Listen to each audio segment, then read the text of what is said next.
Welcome to the solar roller coaster. We are in an ever-changing market here. Welcome to the Fusion Power Podcast. I'm your host, Jared Gillespie. I'm the CSO and one of the co-founders here at Fusion Power. Today with me is Jason Gallagher, our COO, and Cameron Van Noy, who is our manager of inside lead generation. He's our call center manager. Welcome, you guys. Good to be here. Thanks for being here again. Thank you. You guys watch this little kid going on a zip line here. Either of you had a week like that this week? Anybody been on the solar coaster this week? How about a year?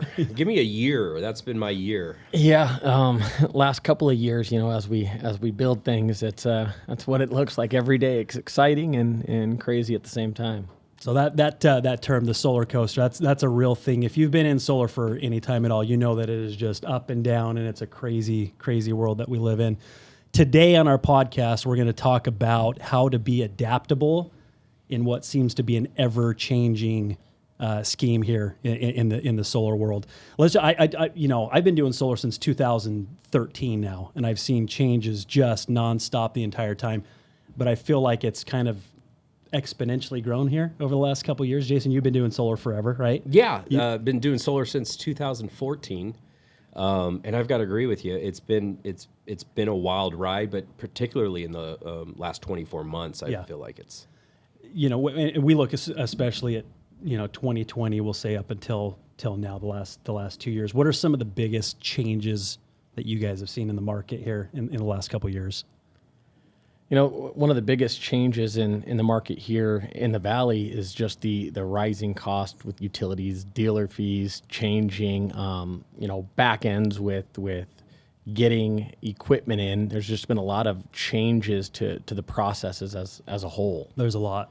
COVID obviously was probably the biggest instigator of what we've dealt with the last couple of years, right? It started out with smashing our supply chain, and what happens when supply goes down and demand is up? Prices go up, right? And so installers have had to deal with increased prices, which means smaller margins, right? That's a big thing.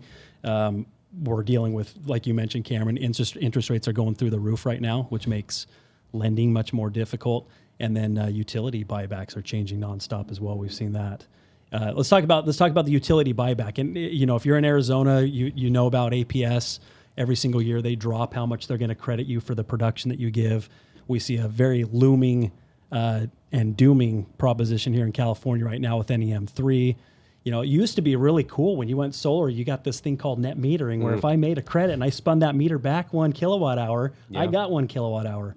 But now, if you're not familiar with this, basically what happens is I have to spin 2 or 3 or 4 kilowatt hours back onto the grid in order to get the same monetary benefit.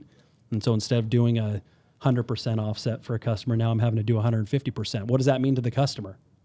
Yeah, it definitely changes the approach of the concept of just overproduce as much as you can, throw in as much production as you can. Reps need to go in nowadays and really help customers understand the economics of how demand works. Where is that sweet spot? How big of a system do you need to make for it to make economic sense? All the while knowing full well that a majority of consumers, after they go solar, they usually use 20 to 30% more energy. But how do you balance that out? How do you talk to a homeowner about, hey, this is where you should be, without trying to make them seem like you're trying to build too big of a system, while educating them on how consumption and demand works with all these different rate plans? It is not as easy as it used to be, that's for sure. So Cameron, if I'm a rep out in the field, I'm sitting at a kitchen table, what am I doing differently? How's my strategy need to change here? Yeah, from a rep perspective, the solution, from when I first started in the industry 3.5 years ago, there was a lot of savings. It was, savings. But luckily, I was able to adapt as things have changed. Right now, you have to build bigger systems to mitigate those larger usage. Well, what's a bigger system mean? Well, it means larger contract price. It means higher cost to the customer and less savings. So you really have to adapt and be able to implement, smaller, different ways and different styles of approaching it, whether it's a smaller system that's mitigating their daytime usage and their higher demand, Really, reps are sacrificing, that are doing the larger systems. You're sacrificing commissions and having to have smaller commissions in order to still obtain the same amount of productivity and sales that you have. But you have to be able to adapt to the climate and the changes that you're faced with. For sure. How about supply chain and equipment pricing, right? We've seen pricing at Fusion, our margins have shrunk dramatically over the last couple of years with equipment prices literally going up 30%. I mean, what we used to buy mods for even at the end of 2020 compared to compared to now is a 30% difference. That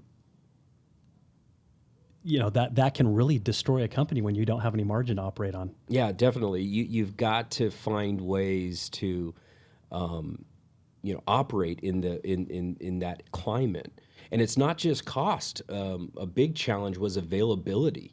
To have 60 or 70 jobs needing a certain meter socket, that all of a sudden that manufacturer, there was times when some manufacturers stopped producing something to produce hand sanitizer.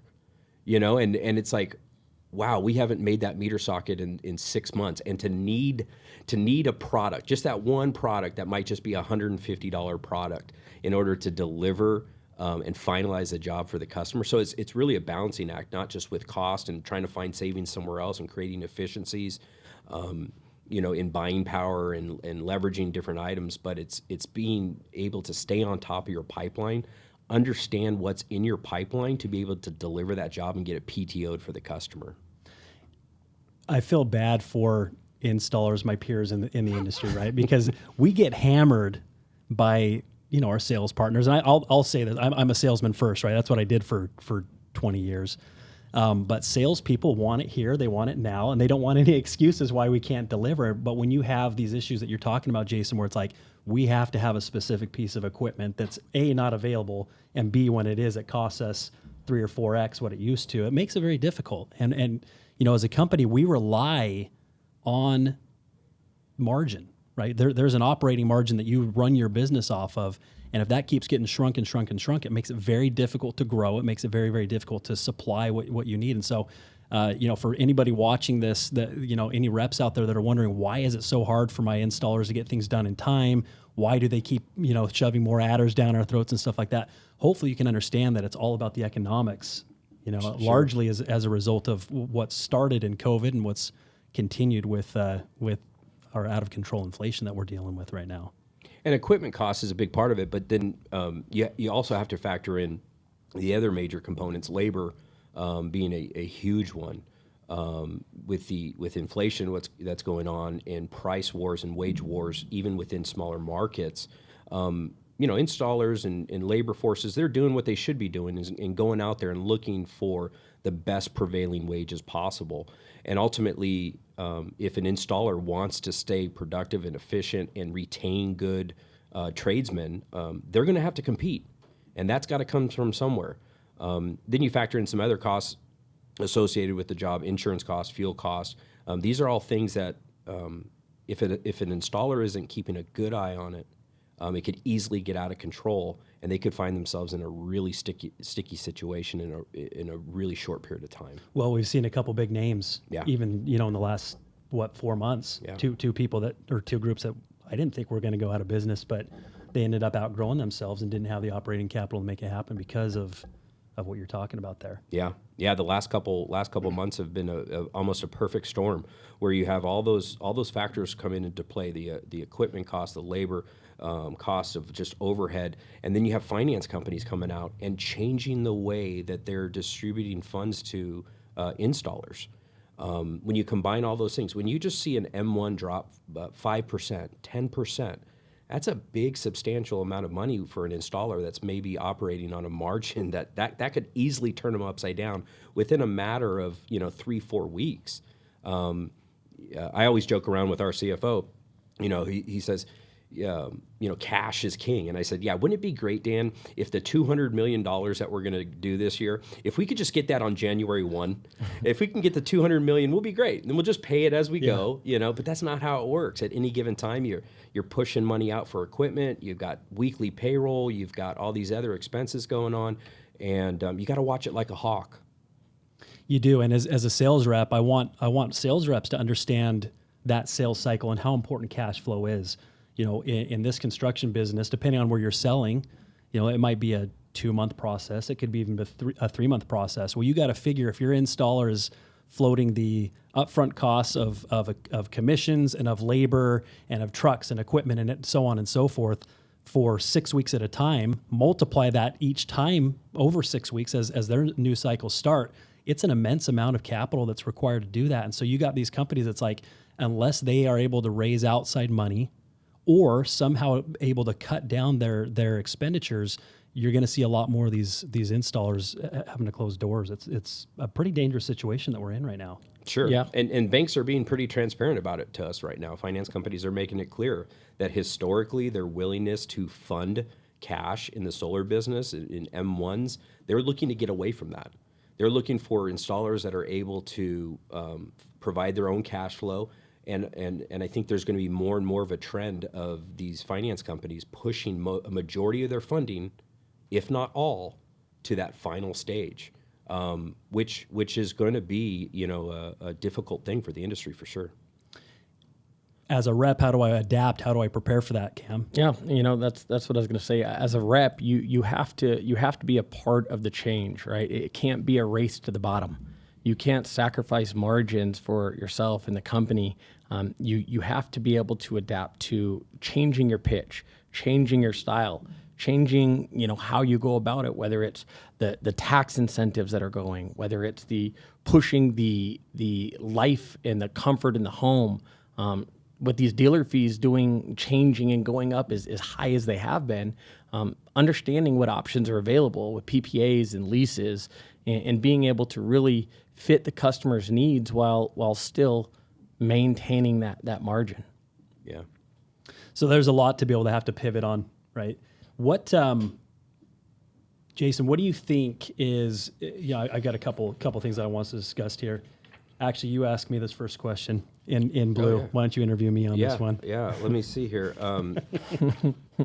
Jared. Yeah. How to be adaptable in an ever-changing climate? I think, thank you for the question. That's you're well welcome. thought out. Yeah. I appreciate that. I think one of the things that we need to think about is what is the definition of being adaptable, right? If you look it up, which I did, I was very well prepared for this. It says to be able to adjust to new conditions. And most of us, especially salespeople, we hate adjusting. I did alarms for years and years, and every time there was a price change, oh, this is the end of the year of the world. We're never going to be able to sell this product again. No one's ever going to buy from me. But you figure it out, and numbers continue to go up and up and up. And even in the solar world, with all the different changes we've done, every time a new change comes out, it seems like this is the end. This is where we come to the end of the road. But it's understanding that I have to be able to adapt. I have to be able to change to those adjust to those conditions. I think part of that is expect that there's never going to be a smooth sail. Mm-hmm. It's never going to stay the same. You have to expect that it's always going to be changing. That way you're not surprised by it. Doesn't necessarily make it a lot easier, whatever comes, but at least emotionally it doesn't feel like this doomsday, this is going to be the wall that we're never going to be able to hurdle. And so I think that expectation is important. I think understanding why things are changing. I mean, we've just talked about a lot of the reasons that things are changing. Why are red lines going up? Why are there increased adders? Why are M1s being reduced? Well, it's for all the reasons we've discussed. It's when financing changes, when supply changes, when costs go up, installers are having to make adjustments in order to stay in business, and reps are unfortunately the ones that have to adapt to that the most. And they're playing both on the install side and they're playing on the customer side, like you were talking about, Cameron. But we've got to be able to understand the reasons for this so that it doesn't seem, or we don't have to just assume that someone's trying to be greedy or somebody's trying to take advantage of the situation. Understand, and if they are, then great. You understand why, and then you go pivot and go find a different company to work for. But understanding why they do that, I think it allows you to be a better partner and be able to accept it a lot better. I think the other thing too is just to be able to be prepared for it. As you anticipate it, you're able to see what's coming down the road. And it's like, okay, cool. I'm going to be a little bit more conscious of my budget right now. If companies can't afford to pay as much as they were paying up front, then I'm not going to spend all my money until I actually get paid at install. And so we have to be kind of prepared to make those kind of adjustments. Would you guys add anything to that? Yeah, I loved what you said here. Prepare for change ahead of time. In in my observation, the reps who are having the best go at it right now are the ones that have already made the adjustment. You know, early on when they saw the changes in the finance and they saw the shift from the lower, 0.99s, the 0.49, rumors of those going away and starting to make adjustments.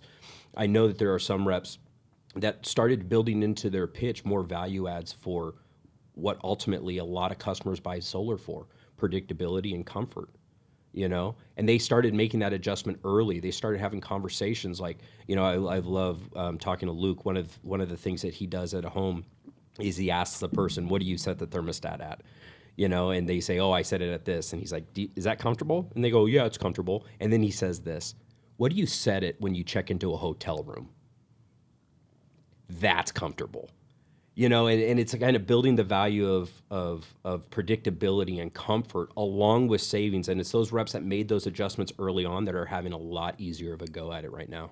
Love that. Cam, would you add anything to that? Yeah, and from a rep side, it's really important to work for and with a company that helps educate you, right? Gives you the training and the knowledge on what's happening, right? There's a lot that's changing, and getting the value add that we get from meeting with Luke and having him doing trainings on Mondays, and Tyler McAllister, who's phenomenal, showing you some of the changes that are happening within our industry, and then coaching you on how to handle those objections and handle those changes and build the pain and the value for the customer, where it's not just about saving money, but it's a long-term solution. And that value add that you get to your home, it's huge, right? It's you don't find it everywhere. And I'd say to reps, like you've really got to make sure that you're hitched to a good wagon right now, because it's going to continue to change. We don't know what's going to happen with the economy. We hear that there's more rumors of additional dealer fees going up. But you got to make sure you're with a company that has a lot of different lending opportunities, a lot of different lending options, including leases and PPAs. That's going to be something that people are going to need to adapt to. But you should be talking to your company right now and asking, what kind of changes are you guys making and preparing for the future? And if they can't answer that and say, well, we're doing X, Y, and Z, here's what we see coming, they're not forward-thinking, and they're going to end up getting caught on their heels, and it could be a bad thing. As a rep at any given point, you've got a big pipeline full of money that is at danger of being lost if you're not with a company that knows what they're doing on that. I love that, because ultimately, in order for us to be successful, we know we need to be making decisions today about what things are going to be looking like in September of this year. We need to be doing things today to impact quarter 3 and quarter 4. I love it when a rep comes and talks to me about that kind of stuff, because a lot of the things that have helped us get through some of these changes that we're talking about were ultimately decisions that we made early on before these things even happened. And we just asked ourselves, what if? What if it becomes a lot harder to get these mods? What if you don't just have to call up CED and they just drop it off at the customer's house? Well, we better go direct. What if there are changes to the finance industry? We look at that and we go, well, we should make sure we have every finance company available to our reps at all times, as long as it's a legitimate option. Let's not hitch our wagon to any finance company, regardless of what they're willing to offer us. And it's those decisions that we made early on before those things even happened that helped our reps get through that. And it's really critical for me to make sure our reps understand that we're doing today the same things. We're looking at, hey, what's the worst thing that can happen, and how would we respond to that? Because if we're not doing that today, we're going to get surprised, and it's not going to go well for us. Awesome response. Thank you for that. Cameron, as manager of the call center, what adjustments have you had to make in order to hit your goals and continue to create the high volume quality leads that you guys offer our sales reps?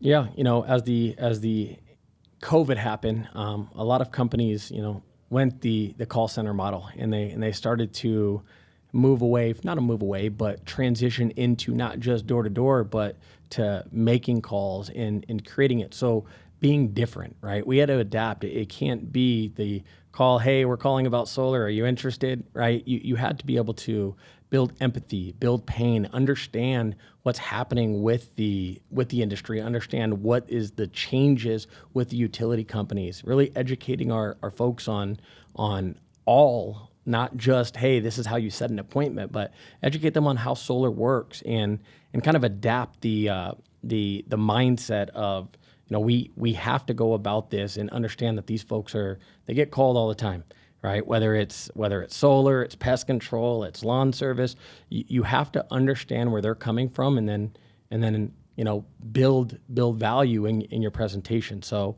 that's been one of the biggest challenges. But as we continue to grow and coach and train, it's cool to see how we are able to, keep the quality of appointments high and do what we're doing. So. Well, and you guys are having record numbers right now, which is amazing. One of the things I've noticed is it's like you're having to pivot sometimes week to week where one lead source was hitting really well, and all of a sudden it's like it dropped off and we're not getting anything out of it. All of a sudden the quality is gone or the volume's gone or whatever. What are the practices you do to make sure that you're in front of that kind of stuff? Yeah, reports. My least favorite thing to do, but they're necessary, right? So important. Checking on quality, checking on not just the quality from the lead sources, but from the quality from each rep.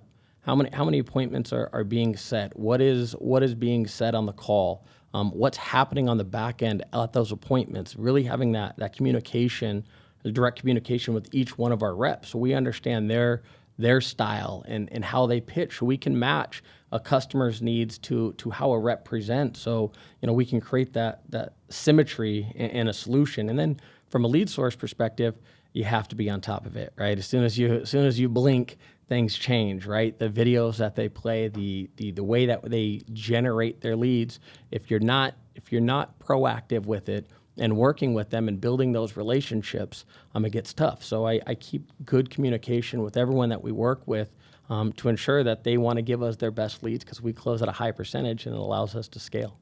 And you're continuing nonstop to look at what is my cost on these, right? Where's my return on this to make sure that it's a good lead source? Absolutely. Awesome. Jason, here's a really loaded question for you. What are some of the adaptations that you've had to make? And then how do you strategize in going about making those changes operationally with the business?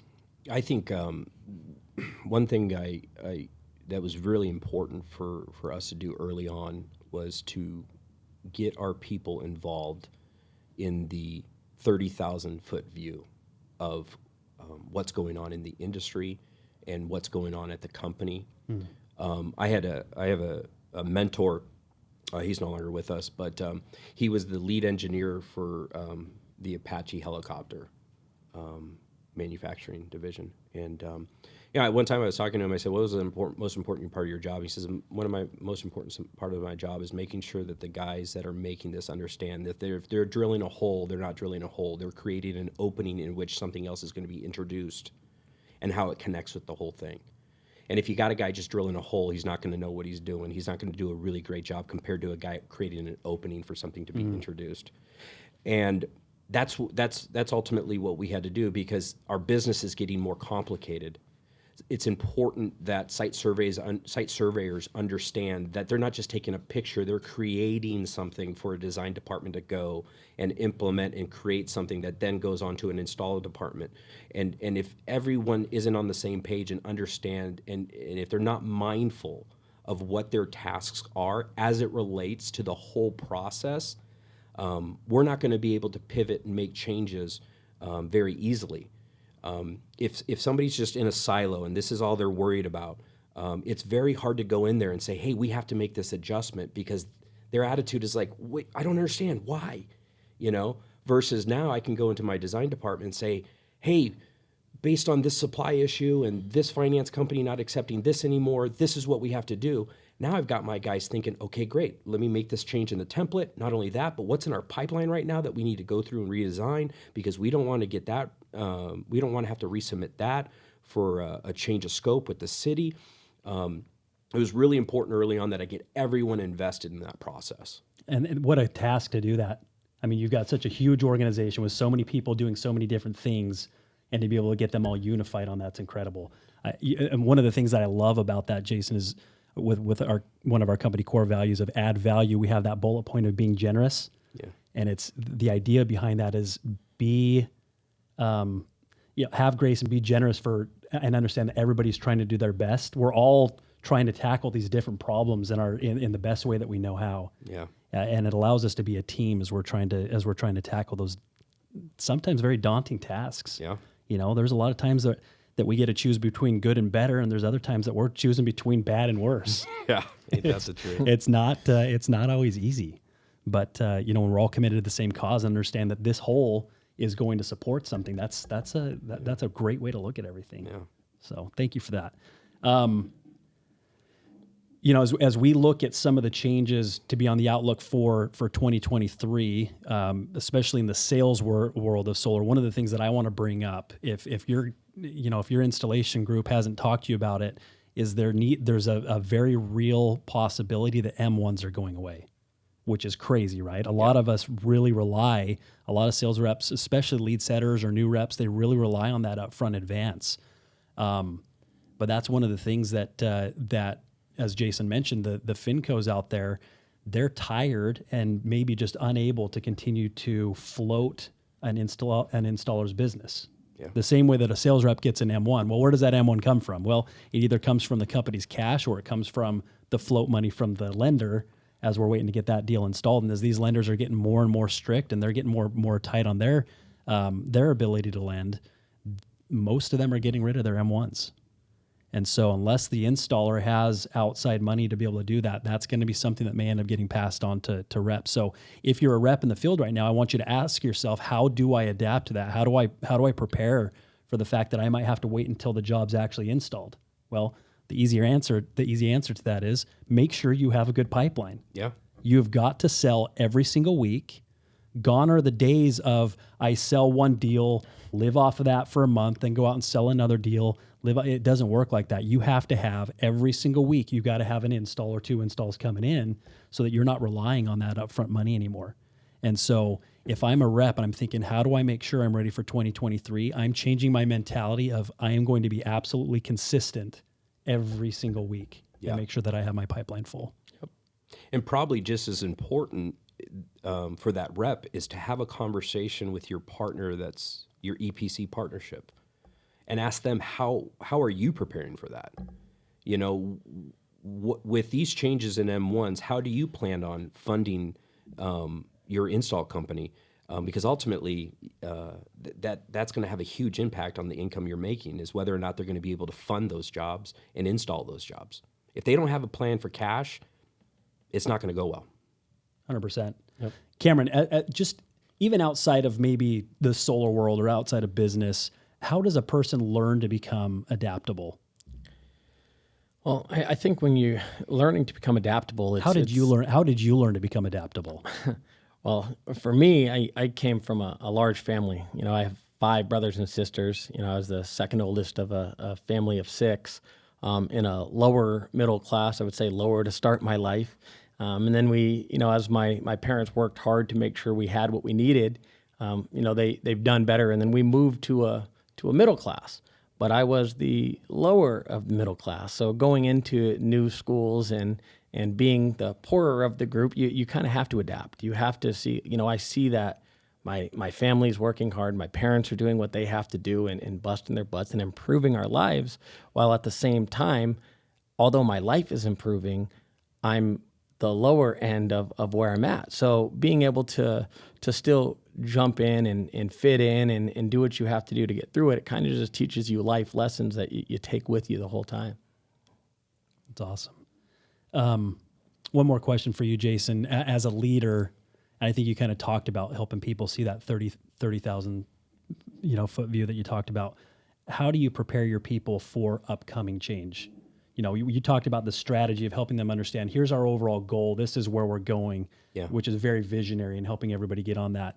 How do you prep them that there's going to be change? Because nobody likes change, right? Yeah. Everybody's afraid of it. Yep. How do you prep them that, guys, this is going to be, there's going to be uncomfortability along the way? What's something that you found to work? Well, one thing it's important that I help navigate people through is in my core personally, my serenity is directly tied to my expectation of people or circumstance, right? So I'm a father. I got 3 boys. I got a 7-month-old kid. I love my family. If I have an expectation that every time I get home from work, it's going to be peaceful, dinner's going to be ready, my boys are just going to run up to me and go, Daddy, Daddy, and I'm going to be able to, how was school today, son? Like, it's not going to go well for me. and versus if I know, hey, every time I come home, it's going to be different. It's going to be different. It's all about my expectation. And so it's important for me that my team has that understanding. You see, if everything is constantly changing, then really, is it changing? Because there's constant change, right? And so if I help my people control their expectations of the industry, of how things are going to work, what I found is that if they have that mastery over that expectation, they're going to be able to pivot fast. They're going to be able to come up with solutions consistently. When we have to have a problem that we really have to tackle, it's that team that's going to be able to come together because they're ready for it. They don't know what they're ready for. They're just ready for whatever comes their way, and that's critical.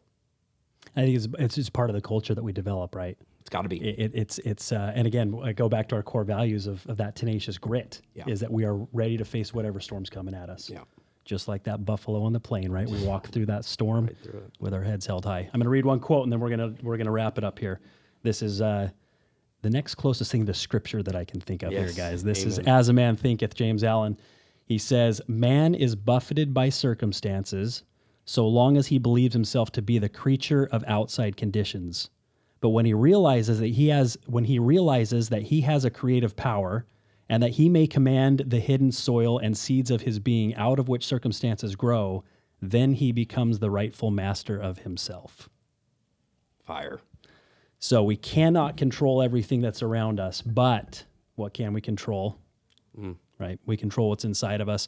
And when we have that ability, boy, there's nothing that can knock us down. Yeah. Nothing that can keep us down. Amen. Right. Yep. All right, guys. Thanks for the discussion today. Really, really good stuff. Appreciate everybody listening, and we will catch you all next week on the Fusion Power Podcast. Yay now. Honored to be here. Thanks.